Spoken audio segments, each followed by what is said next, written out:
وہ کسی طور پر بھی اس مقدس ہاؤس کی جو عزت اور تکریم ہے اس کے ساتھ پھر وہ میں سمجھتا ہوں کہ زیادتی ہو جائے گی۔ ہم لوگ یہاں پر اپنے اپنے حلقوں کی بلکہ پاکستان بھر کی نمائندگی یہاں پر موجود ہے۔ پاکستان کے 22 کروڑ لوگ ہیں جناب چیئرمین، کوئی ایسا حال تو آپ نہیں بنا سکتے کہ وہ 22 کروڑ لوگوں کو بٹھا دیں، نہ ہی کوئی ایسا طریقہ اختیار کر سکتے ہیں کہ ہر آدمی کی آپ بات سن سنیں۔ تو یہی ایک جمہوری انداز ہے کہ ان کے نمائندگان ادھر آئیں اور اپنے لوگوں کے احساسات، ان کے جذبات کی ترجمانی کریں۔ ہمیں خود سوچنا چاہیے، میں زیادہ ڈیٹیل میں نہیں جانا چاہتا، کہ کیا ہم پاکستان کے عوام کے جذبات اور احساسات کی صحیح ترجمانی کر رہے ہیں؟ مجھے یہ کہنا پڑے گا کہ یہ حکومت کی ذمہ داری ہے۔ حکومت کہتی ہے یہ اپوزیشن کی ذمہ داری ہے۔ کیا ہم یہ نہیں کہہ سکتے کہ یہ دونوں کی ذمہ داری ہے؟ دونوں کو سوچنا پڑے گا، دونوں کو اس بات کا خیال رکھنا پڑے گا کہ جذبات میں، غصے میں ہم وہ تمام حدود نہ پھلانگیں جو ہمیں نہیں پھلانگنی چاہیے۔ جناب چیئرمین، قانون سازی ایک بڑا اس معزز ایوان کا ایک بہت مقدس کام جو ہے وہ قانون سازی ہے۔ قانون سازی کا بنیادی مقصد یہ ہے کہ پاکستان کے عوام کی زندگیوں میں آسانیاں پیدا کی جائیں، پاکستان کے عوام کی زندگیوں میں سہولیات پہنچائی جائیں، ان کے لیے ایسا قانون وضع کیا جائے جو ان کی خدمت ہو، ان کے کام آئے وہ قانون، اور اس کے لیے ضروری ہے کہ وہ مشاورت سے ہو۔ آپ نے دیکھا، میں نے بھی دیکھا کہ قانون سازی اگر صرف اس لیے کی جائے کہ آپ کے پاس چند ووٹیں زیادہ ہیں، گنتی میں آپ ہم سے چند نمبر زیادہ ہیں، اور آپ اس کو بلڈوز کر دیں گے، تو کیا واقعی وہ پاکستان کے لوگوں کے لیے قانون ہوگا؟ کیونکہ آدھے لوگوں کی رائے تو اس میں شامل ہی نہیں ہے۔ آپ ڈیوائیڈ سے ادھر گنتی کر لیں، ادھر کر لیں، چند جو ہے وہ نمبرز کا فرق آئے گا جو یقیناً اتنا بڑا نہیں ہے جناب چیئرمین۔ تو میں اگر یہ کہوں کہ آدھا پاکستان ادھر بیٹھا ہے، آدھا پاکستان ادھر بیٹھا ہے، تو آپ جب قانون بناتے ہوئے معاملات کو بلڈوز کریں گے، ہماری بات نہیں سنیں گے، تو پھر شور شرابہ، ہنگامہ اور افراتفری ہوگی۔ اس سے بھی آگے میں ایک بات یہ کروں کہ کسی ملک کا ماحول باہر بھی وہی ہوتا ہے جو اس ایوان کے اندر ہوتا ہے۔ اگر ہم اس ایوان کے اندر ماحول کو ٹھیک رکھ سکیں گے تو یقیناً ملک میں بھی ماحول ٹھیک رہے گا۔ اب اس بحث میں نہیں پڑھنا چاہوں گا جناب چیئرمین کہ کیا حکومت وقت جو ہے اس کو لچک دکھانی چاہیے، اس کو اپنی انا چھوڑنی چاہیے، اس کو اپنی انا کو چھوٹا رکھنا چاہیے، ملک کی عزت اور وقار اور اس ہاؤس کی عزت اور وقار کو بڑا رکھنا چاہیے۔ یہ وہ خود سوچیں۔ آپ جناب چیئرمین ہیں، آپ کے والد گرامی سے میری بڑی محبت تھی، میں ان کو جانتا تھا، وہ ایک اچھے پارلیمنٹیرین تھے اور آئین پاکستان ان کو ازبر تھا۔ سارا آئین پاکستان کسی شک کا بات کریں تو سنا دیا کرتے تھے ڈاکٹر صاحب۔ جناب چیئرمین، یہ تو چند ایک ایسی باتیں تھیں جو میرے لیے تکلیف دہ تھیں، اور میں گوشت گزار کرنا چاہ رہا تھا اس ہاؤس کے، شاید اس لیے بھی کہ میں خود لیڈر آف دی ہاؤس رہا ہوں۔ مجھے یہ اعزاز حاصل ہے کہ اس مقدس ہاؤس میں قائد ایوان تھا، اور ہمارے کو بھی اتنی زیادہ تعداد نہیں تھی ہمارے ساتھ، کوئی اتنی بڑی میجورٹی نہیں تھی، لیکن میرے دوست اس سائیڈ پر بھی بیٹھے ہیں، اس سائیڈ پہ بھی، ان کو پتہ ہے کہ ہم نے اپنی الاسٹک لمٹ تک جاتے تھے اپوزیشن کو ساتھ لے کے چلنے میں، ان کی رائے شامل کرنے میں، افہام و تفہیم سے جو ہے وہ قانون سازی کرنے میں۔ تو اس میں جذبات سے زیادہ جو ہے وہ ہوش، سمجھ، صبر پیشنس سے کام لے کر یہ معاملات کیے جاتے ہیں، اور مجھے یقین ہے اور میری ریکویسٹ ہوگی کہ اس ہاؤس کو ایسے انداز سے چلایا جائے جو ہم سب کے لیے باعث عزت ہو، باعث توقیر ہو، اور کسی کو بھی یہ موقع نہ ملے کہ ہم پر انگلی اٹھائے یا ہمیں یہ ثابت کرنے کی کوشش کرے کہ ہم پارلیمنٹ کے تقدس کو خود پامال کرتے ہیں۔ جناب چیئرمین، بجٹ پر تو ایک روایتی طریقے سے میں بات ضرور کروں گا۔ دیکھیں، بجٹ جو ہے وہ عام اور آسان لفظوں میں کیا ہے؟ ایسے یہ نہ کسی گھر کے اخراجات اور اس کی آمدن کا تخمینہ اور وہ تقسیم کہ کس طرح ہم نے وہ کرنی ہے، اور کہاں سے جو شارٹ فال ہوگی وہ کہاں سے لے کر آئیں گے، کس سے لیں گے، کس طریقے سے لیں گے، کس انداز سے حاصل کریں گے۔ تو یہی جو ہے وہ پاکستان کا بھی بجٹ ہے، یہی کسی ملک کا بجٹ ہوتا ہے۔ اور ہر بجٹ سے پہلے یقیناً ہر حکومت یہ کوشش کرتی ہے کہ ایسا بجٹ آئے جس سے اس کی نیک نامی ہو، لیکن کچھ بنیادی نکتے ہیں جناب چیئرمین۔ آپ جو مرضی معاشی اشاریے لے آئیں، ان کی جتنی مرضی تعریف کر دیں، ان کے بارے میں جتنا مرضی آپ بحث کر لیں یا اس کی جتنی مرضی پبلسٹی کر لیں، آپ کہیں کہ جناب آپ کا جو ہے کرنٹ اکاؤنٹ ڈیفیسٹ جو ہے وہ سرپلس کر لیا، آپ کہیں کہ ہم نے یہ تیر مار لیا، وہ کر لیا، یہ کر لیا، لیکن آخر میں دیکھنا یہ ہے کہ جو عام پاکستانی ہے اس ملک کا، عام شہری ہے جو اس ملک کا، جو غریب طبقہ ہے اس ملک پر، کیا اس تک اس کے ثمرات پہنچے ہیں؟ اگر آپ کے اکنامک انڈیکیٹرز اچھے ہو رہے ہیں، اگر order in the house please میں گزارش کروں گا، چلیں، میں یہ گزارش کر رہا تھا کہ اگر آپ کے اکنامک انڈیکیٹرز سارے اتنے زبردست ہیں اور اتنے اچھے ہو گئے ہیں، ان میں اتنی اچھائی آ گئی ہے، اتنی بہتری آ گئی ہے، تو پھر کیا وجہ ہے جناب چیئرمین صاحب کہ مہنگائی نے ایک عام آدمی کی کمر توڑ کے رکھ دی؟ وہ کھانے پینے کی اشیاء خریدنے سے بے بس نظر آ رہے ہیں، وہ اپنے بچوں کو 2 وقت کی روٹی نہیں دے سکتا۔ دیکھیں، اگر انگریز کہتا ہے نا کہ میری بریڈ اینڈ بٹر، ہم لوگ اپنی دال روٹی کی بات کرتے ہیں، تو دال روٹی جو ہے اس سے کیوں مجبور ہو جائے ایک پاکستانی شہری، جبکہ آپ کا کلیم یہ ہے کہ ہم نے تو جناب ہمارے انڈیکیٹرز بہت اچھے ہیں اور ہم نے اپنی اکانومی کو صحیح راستے پہ ڈال دیا ہے۔ جناب چیئرمین، یہ 4تھا بجٹ ہے، 3 سال گزر چکے ہیں۔ 3 سال گزرنے کے بعد ہم وہی باتیں کرتے ہیں جو ہم الیکشن کے دوران کیا کرتے تھے، آج بھی ہم وہی وعدے کر رہے ہیں۔ میں کوئی ایسی تنقید نہیں کرنا چاہوں گا، نہ کسی کی دل آزاری کرنا چاہوں گا، لیکن آج بھی ہم کہہ وہی رہے ہیں جو ہم الیکشن سے پہلے الیکشن کمپین میں کہا کرتے تھے کہ ہم آپ کو 1 کروڑ نوکری دے دیں گے، ہم آپ کو 50 لاکھ گھر دے دیں گے، ہم یہاں سارے قرضے اتار دیں گے، ہم جناب اللہ ایسا ماحول پیدا کریں گے کہ یہاں سے کسی کو بیرون ملک جا کر مزدوری کرنے کی ضرورت نہیں ہوگی، بلکہ انگریز یہاں آئیں گے، بیرون ملک سے لوگ یہاں آئیں گے تو یہاں وہ آ کر پاکستان میں نوکریاں ڈھونڈیں گے۔ تو جناب کیا 3 سال، چلیں 5 سال آپ کے پاس ہیں، میری بھی خواہش ہے کہ آپ اپنا وقت پورا کریں، یہ بھی ضروری ہے جمہوریت کے لیے، لیکن 5 سال کا پروگرام 3 سال میں آدھا تو ہونا چاہیے تھا نا مکمل۔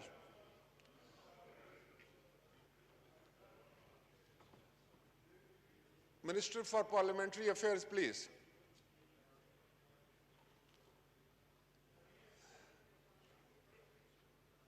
جناب چیئرمین، آپ کی توجہ چاہتا ہوں کہ 5 سال کے پروگرام کا اگر وعدہ ہو تو 3 سال اگر گزر جائیں تو چلو آدھا پروگرام تو مکمل ہو جائے، آدھا نہیں تو چوتھا حصہ ہی ہو جائے, چوتھائی نہیں تو 10% ہی ہو جائے. جناب چیئرمین 1% تو نظر آ جائے. آپ تو پہلے دن ہی ہم سے دستوں گریباں تھے. آپ پہلے دن ہی کام کرنے کے بجائے, اس ملک کے عوام کی خدمت کرنے کے بجائے, اپنے منشور پر عمل کرنے کے بجائے, آپ تو اپوزیشن سے دستوں گریباں تھے. آپ اپوزیشن کو گالیاں دیتے تھے. آپ ہمیں مورد الزام ٹھہراتے تھے. ہمیں آپ کرپٹ اور چور ڈاکو کہتے تھے. آپ کہتے تھے کہ یہ سب کچھ کیا دھرا ان کا ہے. تو وہ آج بھی آپ کہہ رہے ہیں 3 سال کے بعد. تو کہاں ہے آپ نے جو کچھ کرنا تھا وہ کہاں گیا؟ آپ نے 3 سال صرف اس بات پر گزار دیے کہ شاید آپ کو کچھ کرنا نہیں آتا تھا, آپ کی سمجھ نہیں آ رہی تھی کہ کہاں سے کریں. تو یہ تو بہت آسان ہے کہ یہاں کھڑے ہو کر میں وہاں پر جو ہے گالیاں دینا شروع کر دوں اور کچھ گالیاں واپس اپنی طرف لینا شروع کر دوں. جو 3 سال تھے قوم کے, جو آپ کا مینڈیٹ, چلیں آپ کا مینڈیٹ تھا, میں اس پہ بھی نہیں کہتا کچھ, آپ بیٹھے ہوئے, آپ کا مینڈیٹ تھا, آپ نے حکومت بنائی, آپ کے پاس اکثریت تھی, آپ نے بنا لی. تو پھر کیا حکومت اس لیے بنائی تھی کہ صرف 5 سال ہم نے پچھلی حکومتوں کا رونا رو کر وقت گزارنا ہے, ان پر تہمت لگا کر, ان پر الزامات کی بارش کر کے اپنا ٹائم جو ہے وہ آگے لے کے جانا ہے, اور 5 سال کے بعد نہیں؟ جناب chairman order in the house. Sir مجھے ڈسٹرب آنریبل ممبران سے گزارش ہے کہ اپنی اپنی سیٹوں پہ تشریف رکھیں اور order in the house please. جناب چیئرمین وقت بڑی تیزی سے گزر جاتا ہے. ہم سب حلقے والے لوگ ہیں, عوام میں رہتے ہیں, یہاں ہر شخص بڑی محنت کر کے اپنے لوگوں سے کی محبت جیت کر یہاں آتا ہے. تو ہمیں پتہ ہوتا ہے کہ کیا ہو رہا ہے ملک میں. آپ کو بھی پتہ ہے جناب چیئرمین, آپ دوسری نسل سے سیاست کر رہے ہیں. تو حقیقت یہ ہے کہ یہ پاکستان کا یہ 3 سال کا وقت ضائع ہو گیا خام خواہ کی بحث میں, الزام تراشیوں میں, ایک دوسرے کو نیچا دکھانے میں, اپنی انا کو بلند رکھنے میں, اپنے غصے کو نہ کنٹرول کرنے میں, اور بے صبر اور اس طرح کے انداز سے جو ہے وہ اپنے خودداری اور خود پرستی میں ہم نے پاکستان کے 3 سال ضائع کر دیے. کاش ہم کو بھی اور آپ کو دونوں کو یہ سمجھ آتی کہ ایک ایک دن پاکستان کا قیمتی ہے. ایک ایک دن. آپ کسی قوم کا ایک دن ضائع نہیں کر سکتے, آپ کسی قوم کا ایک پروڈکشن آر ضائع نہیں کر سکتے, اس کا 1 منٹ ضائع نہیں کر سکتے. وہ بہت قیمتی ہوتا ہے. یہ کیسے ہو سکتا ہے کہ ہم صرف آپس میں الجھتے رہیں ایک دوسرے کو نیچا دکھانے کے لیے؟ تم کون ہو اور میں کون ہوں؟ میں تمہیں جانتا ہوں اور تم مجھے جانتے ہو. تم مجھ سے بڑے ہو اور میں تم سے بڑا ہوں. تم مجھ سے, یہ کیا بات ہے؟ مجھے دکھ ہو رہا ہے جناب چیئرمین, اور یقیناً آپ کو بھی ہو رہا ہوگا آج جب یہ حساب لگائیں گے کہ 3 سال گزر گئے اور پریکٹیکلی ہم نے کچھ نہیں کیا. اب آتا ہوں میں اس بجٹ کو. بجٹ میں کیا مسائل ہیں؟ میں صرف ایک کوشچن کرنا چاہتا ہوں. یہاں میرے دوست بیٹھے ہوئے ہیں, ان کی مجبوری ہے, انہوں نے کھڑے ہو کے کہنا ہے کہ نہیں بجٹ بہت اچھا ہے. چلیں میں آپ کی بات مان لیتا ہوں, میں کہتا ہوں بجٹ بہت اچھا ہے. کیا کسی غریب کے مداوع کا یہ دکھ ہے؟ اس کا کوئی علاج ہے اس دکھ کا؟ اس کا مداوع ہے؟ صرف اتنا مجھے بتا دیں کہ پچھلے سال آٹے, 1 کلو آٹے کی قیمت کیا تھی, اس سے پچھلے کیا سال کیا تھی, اور جس پیپلز پارٹی کو آپ اٹیک کرتے ہیں, یہاں میرے دوست بیٹھے ہوئے ہیں, وہ بتائیں اس وقت آٹے کی 1 کلو کی قیمت کیا تھی, آج 1 کلو آٹے کی قیمت کیا ہے.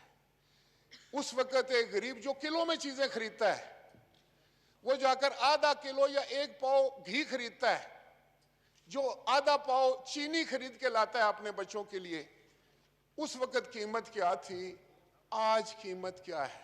جناب chairman, the foremost thing, سب سے ضروری چیز جو ہے وہ فوڈ سیکیورٹی ہے۔ فوڈ سیکیورٹی کے بغیر کوئی ملک ترقی نہیں کر سکتا، عوام کو خوش نہیں رکھ سکتا جہاں فوڈ سیکیورٹی نہ ہو۔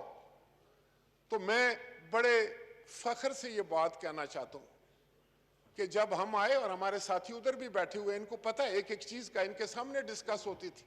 ملک میں گندم نہیں تھی، ہم یوکرائن سے گندم لے کر آتے تھے، کتنی 2.5 million metric ton, 25 lakh ton گندم جو ہے وہ یوکرائن سے آتی تھی۔ تو یہاں پھر کیا ہوا؟ فوڈ سیکیورٹی پیپلز پارٹی کیسے لے کر آئی؟ جناب آصف علی زرداری کا یہ فیصلہ تھا، انہوں نے کہا کہ یہ پیسے جو یوکرائن کو آپ دیتے ہیں ڈالروں میں، یہ پیسے جو آپ یوکرائن کے کاشتکاروں کو دیتے ہیں، یہ اپنے کاشتکاروں کو دیں، یہ ان کو فائدہ پہنچائیں، اور یہ گندم کی سپورٹ پرائس جو ہے وہ پاکستانی کاشتکار کو دے۔ باخدا جناب چیئرمین، کوئی مانے یا نہ مانے، 1 سال میں پاکستان گندم میں خود کفیل ہو گیا اور ہمیں فوڈ سیکیورٹی، ہمارے پاس گندم رکھنے کی جگہ نہ رہی، ذخیرہ کرنے کی جگہ نہ رہی، ہم ایکسپورٹر بن گئے۔ ہم نے ایران کو گندم بھیجی، ہم نے کابل میں گندم بھیجی۔ یہ ہے طریقہ سوچنے کا۔ اگر آپ اپنا ٹائم باقی باتوں میں ضائع کر دیتے ہیں تو آپ کس طریقے سے صحیح پلان کر سکیں گے؟ فوڈ سیکیورٹی آ گئی، ہم نے سپورٹ پروگرام دی، اور تقریباً 1000 بلین سے زیادہ جو تھا وہ رورل اکانومی میں انجیکٹ ہوا، اور لوگوں نے وہاں پر، آپ نے دیکھا ہوگا کہ شہروں سے ونڈو ایئر کنڈیشنر جو تھے وہ وہاں پر گئے، وہاں پر نئے ٹریکٹر آئے، ایک کاشتکار خوشحال ہوا اور اس نے اپنے زرعی قرضے واپس کیے۔ یہ ایک طریقہ کار ہے۔ آپ کی 60% آبادی جو ہے وہ کاشتکاروں کی ہے، آپ نے ان کے لیے کیا کیا اس بجٹ میں؟ آپ کہتے ہیں کہ کوئی، آپ کے پاس یہ جو چھوٹا ہتھیار ہے نا جی، یہ الزام تراشی والا، یا پچھلی حکومتوں کو آپ رگیتے رہیں، اس سے کام نہیں چلے گا نا۔ پہلے 2-4-6 مہینے آپ کہہ سکتے ہیں کہ یار یہ مسئلہ خراب کر کے گیا، میں ٹھیک کر رہا ہوں، پھر سال گزر گیا، آپ پھر کہہ سکتے ہیں ہاں یار یہ تھوڑا مسئلہ ہو گیا تھا، اب میں ٹھیک کر رہا ہوں، پھر دوسرا سال گزر گیا، پھر تیسرا سال گزر گیا، ابھی بھی آپ کہتے ہیں یہ پچھلی، ہمیں گئے ہوئے، ہم تو 2013 میں گئے تھے، آپ 21 ہیں، 9 سال پہلے کے بھی آپ ملبہ ہم پر ڈال دیتے ہیں۔ کچھ سوچیں۔ اور میرا آپ کو مشورہ ہے ایز اے پاکستانی، میرا بھی دل جلتا ہے کہ میں سمجھتا ہوں کہ مسائل بڑھ رہے ہیں، ہم اگر پراپر کنٹرول نہیں کر رہے، آپ تقریروں سے، نہ آپ کی تقریر سے کوئی فائدہ ہوگا نہ میری تقریر سے کوئی فائدہ ہوگا۔ فائدہ ہوگا جب آپ پریکٹیکل سٹیپ لیں گے کوئی، اور کوئی، میں کہتا ہوں کہ پرائم منسٹر صاحب جو باتیں کرتے تھے اس کا الٹ ہو رہا ہے جناب چیئرمین۔ میں بالکل کوئی ایسی بات نہیں کرنا چاہتا جس سے یہ ہو کہ حالات جو ہیں وہ پھر خراب ہوں اس ہاؤس کے، لیکن میں یہ ضرور کہوں گا کہ بے روزگاری، دیکھیں ہر سال کچھ بچے نہیں، ہزارہا بچے، لاکھوں بچے جو ہیں وہ اس عمر کو پہنچتے ہیں جہاں ان کے ماں باپ کو اور ان کی ضرورت ہوتی ہے کہ وہ کسی کاروبار میں ہوں، کوئی کام کریں، ان کو کوئی نوکری مل جائے تاکہ وہ کچھ اپنے گھر کا سہارا بنے۔ اب ہوتا کیا ہے کہ ہر سال یہ جو بے روزگاروں کا ایک بہت بڑا مجمع جو ہے، ایک فوج جو ہے وہ گھروں میں بیٹھی رہتی ہے، پیچھے سے ان میں لوگ آ کر شامل ہوتے رہتے ہیں۔ ہم نے کوئی پلان نہیں کیا، کچھ پلان نہیں کیا۔ مجھے یہ فخر ہے جناب چیئرمین، پاکستان پیپلز پارٹی نے انہی وسائل میں رہ کے لاکھوں لوگوں کو نوکریاں دی تھی، لاکھوں لوگوں، لاکھوں جو ٹیمپریری ملازم تھے ان کو ہم نے مستقل کیا تھا، جو کانٹریکٹ تھے ان کو ہم نے مستقل کیا تھا۔ آپ نے کیا کیا ہے؟ اسٹیٹ لائف انشورنس کی طرف دیکھیں تو لاکھوں لوگ بے روزگار ہو گئے، باقی محکموں میں دیکھیں تو لاکھوں لوگ بے روزگار ہو گئے. اب کس نے یہ پلاننگ کی ہے؟ مجھے کوئی یہ باک نہیں ہوتا یہ کہتے ہوئے کہ میں نے سنا ہے کہ یہاں کے جو ایڈوائزر ہیں کامرس کے انہوں نے یہ پلاننگ کی ہے. بے شک مجھے کوئی وزیر جواب دے دے, کیونکہ ان کی بھی انشورنس کمپنی ہے اور وہ اس کمپنی کو جو ہے وہ جان بوجھ کر فیل کرنا چاہتے تھے اسٹیٹ لائف کو, جو شہید ذوالفقار علی بھٹو نے قائم کی تھی. جناب میں ٹائم میں لوں گا جناب چیئرمین, میں نے ابھی اپنے حلقے کی بات کروں. جناب چیئرمین میں آپ کو یہ بتا رہا تھا کہ ٹیکسیشن کی بات ہوتی. دیکھیں جناب وزیر اعظم صاحب نے یہ فرمایا تھا کہ جب میں آؤں گا, لوگ مجھ پر ٹرسٹ کرتے ہیں, میں ایک ایماندار آدمی ہوں, تو لوگ از خود اتنا ٹیکس ادا کریں گے کہ جو تاریخ میں کبھی نہیں ہوا گا, اور ہمیں نہ آئی ایم ایف کی ضرورت پڑے گی, نہ ہمیں کسی ملک سے قرضہ لینے کی ضرورت پڑے گی. بہت اچھی بات ہے. ہم بھی چاہتے ہیں کہ کوئی نہ پاکستان آئی ایم ایف میں جائے, نہ اس کو قرض لینے کی ضرورت پڑے. لیکن یہ میں دیکھ رہا تھا آپ کے فائنانس بل میں جناب چیئرمین, آپ ایف بی آر کو یہ کیوں پاورز دے رہے ہیں, پاور آف اریسٹ, کہ وہ گرفتار کرے لوگوں کو.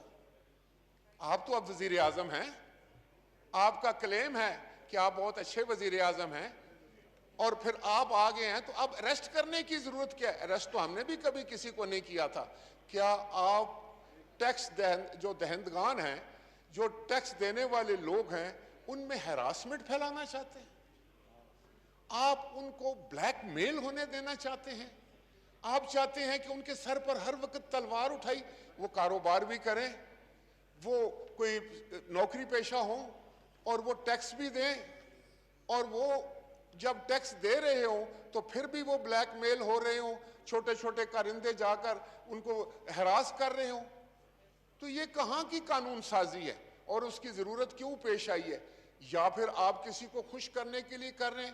آج تو یہ کہا جاتا ہے ہم اپنی سوچ سے تو کوئی قانون سازی نہیں کرتے, ہم اپنی سوچ اور سمجھ سے تو کوئی ٹیکس نہیں لگاتے, ہم تو کوئی out of the box solution ڈھونڈنے کی کوشش نہیں کرتے.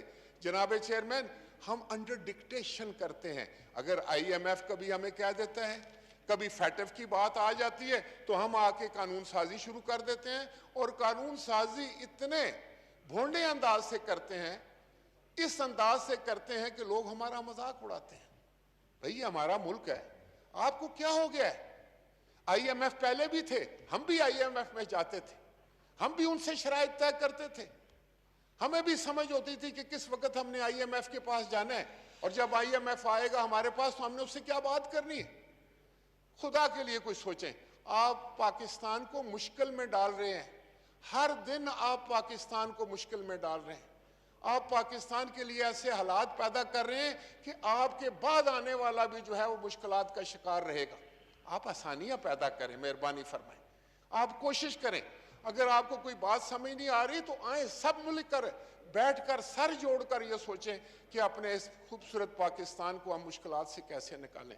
یہ بہت ضروری بات ہے جو میں کرنا چاہ رہا تھا, کہ آپ ٹیکسیشن میں جن لوگوں کو گرفتاری کا جو ہے وہ دے رہے ہیں, ان کو یہ میسج دے رہے ہیں کہ ان کو گرفتار کر دیا جائے گا, وہ آپ کی بیک بون ہے, وہ اس ملک کو چلاتے ہیں,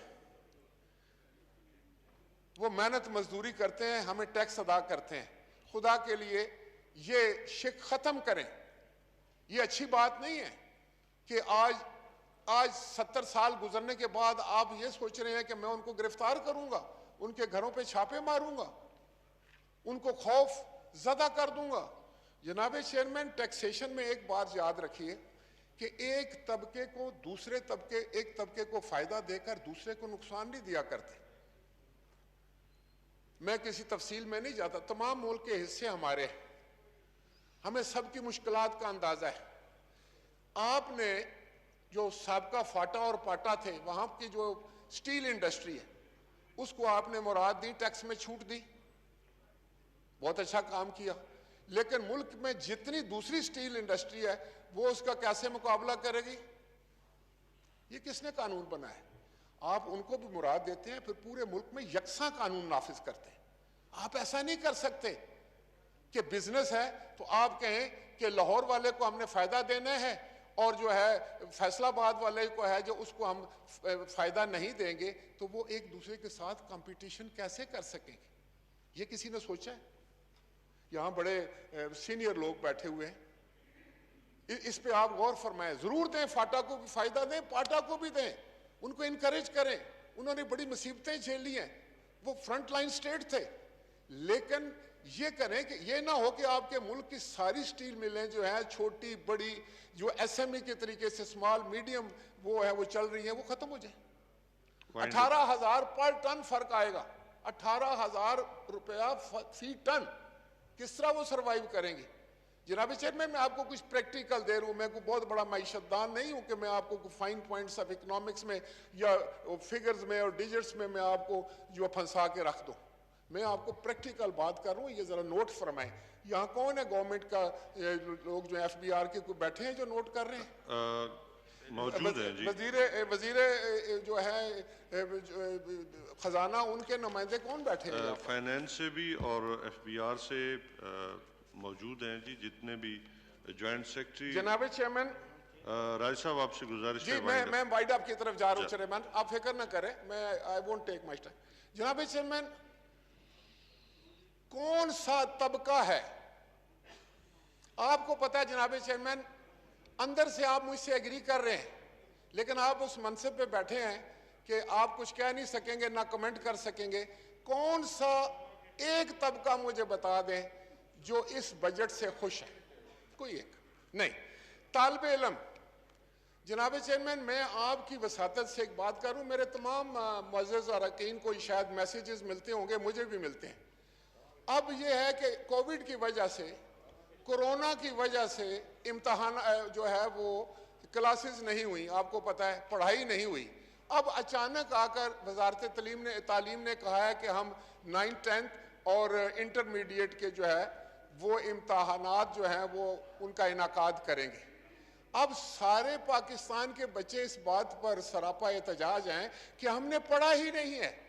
آپ زبردستی امتحان لیتے ہیں، کبھی آپ کہتے ہیں کہ الیکٹیو مضمونوں کو چھوڑ دو، کبھی رکھ لو، تو اس سے کیا ہوگا کہ یا تو ہم فیل ہو جائیں گے یا ہمارے نمبر کم آئیں گے، اچھے کالجوں میں ہمیں داخلہ نہیں مل جائے گا، اچھے یونیورسٹی میں ہمیں داخلہ نہیں مل جائے گا، ہمارا تعلیمی جو کیریئر ہے اس پر زد پڑے گی. وہ ہمارے بیٹے اور بیٹیاں ہیں، وہ اس قوم کے بیٹے اور بیٹیاں ہیں، کیا ہم ان کی آوازیں نہیں سن رہے؟ جناب چیئرمین، میں آپ سے یہ گزارش کروں گا کہ آج آپ ایک ڈائریکشن دیں اور آپ ایک کمیٹی بنائیں، 3 4 6 8 جتنے سینئر صحافی شفیق قریشی کی زیر صدارت جوڑواں شہروں سے شائع ہونے والا پہلا مکمل مقامی اخبار روزنامہ 99 نیوز، جس میں مقامی خبروں کے علاوہ شامل ہوتی ہیں تمام قومی اور بین الاقوامی خبریں. دور جدید کے تقاضوں کے عین مطابق اب تمام سوشل میڈیا ٹولز فیس بک، ٹویٹر اور یوٹیوب کے ساتھ بھی دستیاب ہے. آج ہی اپنے ہاکر سے اس کی کاپی بک کروائیں یا وزٹ کریں www.99newschannel